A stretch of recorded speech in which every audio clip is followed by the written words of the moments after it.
쓰나미가 생겨요. 작은 쓰나미가 생기는데 제 발목을 적실 정도로. 목인 잘 자고 있었는데 굳이 깨운 거잖아요. 나 자고 있는데. 맞습니다. 제가 잘못했죠.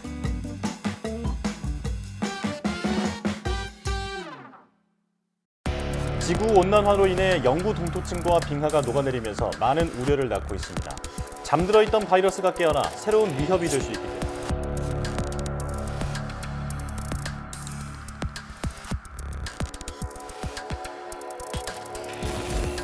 네, 안녕하세요. 흑지연구소 강실장입니다. 여러분 이런 이야기 들어보셨을 거예요. 북극이 녹아서 미생물, 그중에서도 탄저균 나와서 사람들이 죽을 수 있다. 누군가는 이게 괴담이다. 누군가는 진짜다. 이야기를 하는데 저희가 이렇게 얘기해봤자 중요한 거는 전문가한테 들어보는 게 제일 좋겠죠. 그래서 오늘 제가 전문가를 모셨습니다. 북극 동토층 미생물 전문가 김민철 박사님, 네. 안녕하세요. 반갑습니다.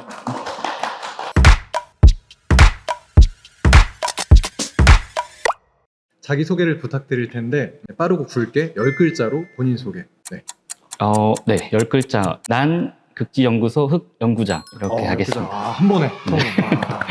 자, 이제 흑과학자라고 본인 설명을 해주셨어요. 정확히 어떤 일 하시는지 좀 설명을 해주세요. 일단 저는 흙에 있는 미생물을 주로 연구를 하고요. 동네에 있는 흙을 하진 않고 이제 남극과 북극에 가서 우리 발 아래에 살고 있는 그런 흙 속의 미생물들을 연구를 하고 있습니다.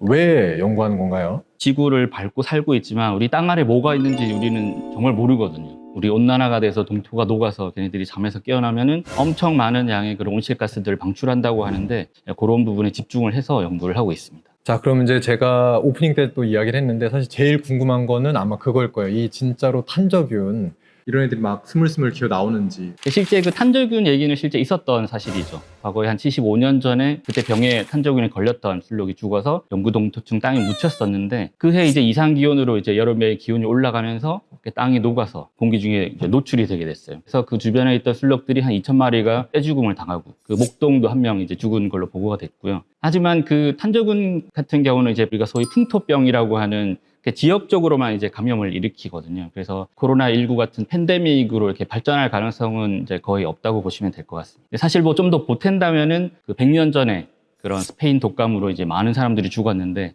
그때 사람들이 이제 사체들을 동토에 묻었었거든요. 거기서 이제 실제 그 바이러스 분리해냈을 때 걔네들은 다 사멸된 상태고 그래서 아직까지는 걱정을 안 하셔도 된다라는 말씀을 드리고 싶습니다. 그러면 이제 더 큰 문제, 온실기체는 이건 진짜 얼마나 위험한 거예요? 온실기체 자체는 이제 눈에 보이지 않기 때문에 대기 중에 뭐 이산화탄소가 얼마나 올라가든 메탄가스가 얼마나 증가가 되든 그 기체를 느끼지는 못하잖아요. 하지만 우리가 그 반대급부로 이제 받게 되는 거는 태풍이 세진다든지 갑자기 산불이 많이 일어나든다든지 뭐 이런 기후로 이제 그 피드백이 돌아오기 때문에 그런 것들을 우리가 겪고 있는 거죠. 네.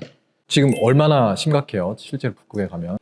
북극이나 남극 같은 경우는 이제 우리가 살고 있는 중위도나 이제 적도 지방에 비해서 이제 기후 변화의 그런 영향이 많게는 이제 최근에 4배까지도 빠르게 진행이 된다 그런 보고들이 있고요.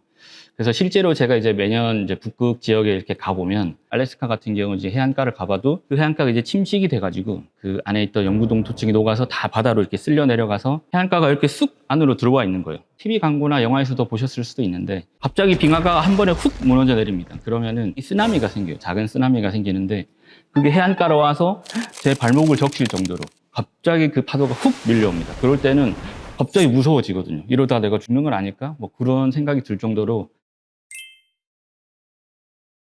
일단 기본적으로 이제 북극 같은 경우는 이제 영구동토층이라고 하는데 우리가 밟고 있는 땅 아래 한 50cm에서 한 1m 거기서부터는 땅이 얼어 있습니다. 근데 그 영구동토층을 획득하기 위해서 저희가 이런 이제 코어러라는 그 시추하는 장비를 한 1m, 2m 깊이까지 실제로 그러면 이게 뚫는 모습인 거예요? 네, 맞습니다. 영구동토층이 있는 깊이까지 이제 그 흙을 채취하는 그런 모습이 되겠습니다. 근데 이게 거기서 얻은 흙? 네, 거기서 얻은 이제 동토 코어라고 하거든요.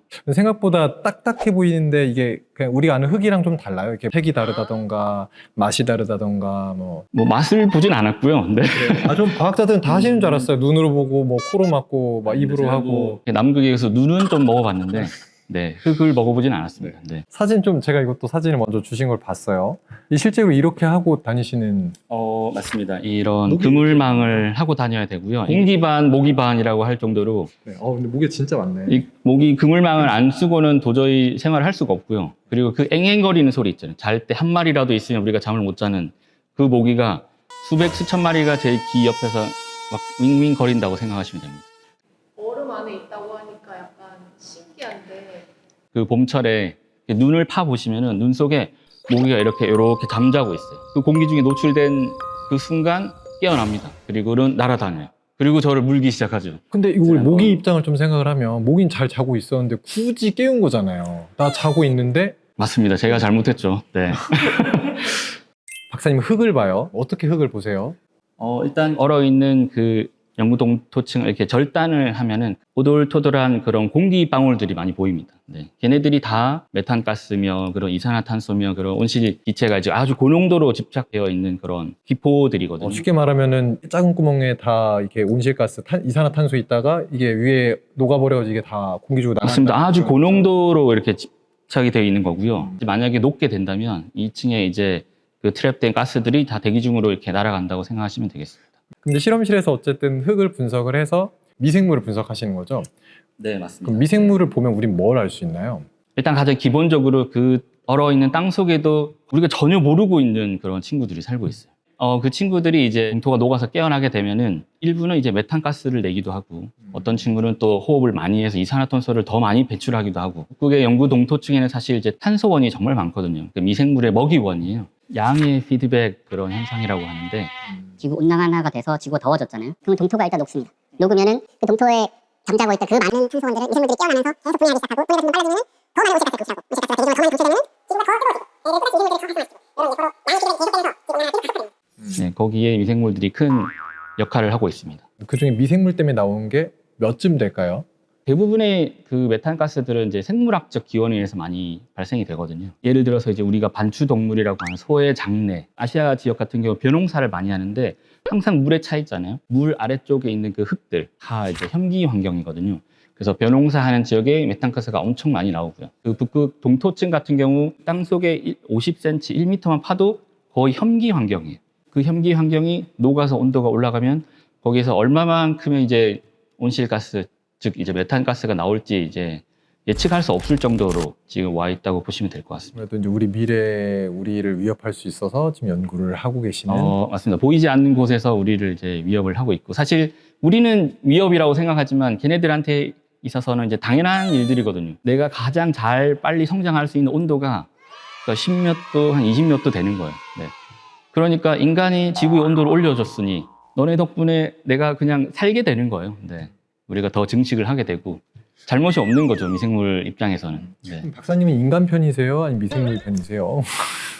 좀 당황스러운 질문인데 생각해보지 않았던 그런 질문인데 이제 미생물을 이제 좋아라 하고 연구하는 입장에서는 반반입니다. 미생물은 잘못이 없다라고 저는 얘기하고 싶습니다. 네. 인간이 잘못이지. 미생물을 건든 사람의 탓이 크다. 그렇죠. 미생물을 왜 자고 있던 나를 건드렸냐라고 말할 것 같아요. 제가 미생물이라면. 네. 다 어려운 얘기들이긴 한데 그래도 그걸 가장 먼저 느낀 데가 북극이고 아주 작은 곳에서 영향을 미치는 게 이제 미생물이니까 그런 연구를 하시는 거다. 저희가 지난번에는 엔딩을 하면서 다 같이 극지하면서 했는데 오늘 좀 바꿔볼게요. 이제 우리가 이제 노력을 할 거니까 북극 미생물한테 이제 영상 편지를 영상 편지요. 와이프에게도 안 해봤던 영상 편지를 아내분께서 이렇게 뭐 질투를 느끼시지는 않을 것 같아요. 네, 어떻게 보면 그 동토 속에 있는 미생물이 사실 제 평생의 반려자이기도 하죠. 제 와이프만큼이나 이제 같이 오래 제 곁에서 함께 있을 그 친구들이기 때문에 충분히 영상 편지할 가치가 있어 보입니다. 네. 북극의 그 차갑고 어두운 땅 속에 얼어 있는 동토 속에 있는 나의 미생물들아, 인간의 잘못으로 그동안 지구가 더워지고 너네들이 깨어나서 활동해서 온실가스가 마구마구 대기 중으로 방출되고 그래서 인간들이 잘못도 없는 너네들을 이제 비방을 하고 이렇게 나쁜 말들을 많이 하고 있는데 그건 순전히 우리 인간의 잘못이고 앞으로 우리 인간들이 좀 더 노력해서 지구 온도가 올라가는 속도를 조금씩 늦춰갈 테니까 너네들도 너무 많이 활동하지 말고 조금만 참아 참아주렴. 결국은 너네들이 다시 그 얼어있던 땅 속에 잠잘 수 있게 그렇게 할 날이 언젠가 오지 않겠니? 와.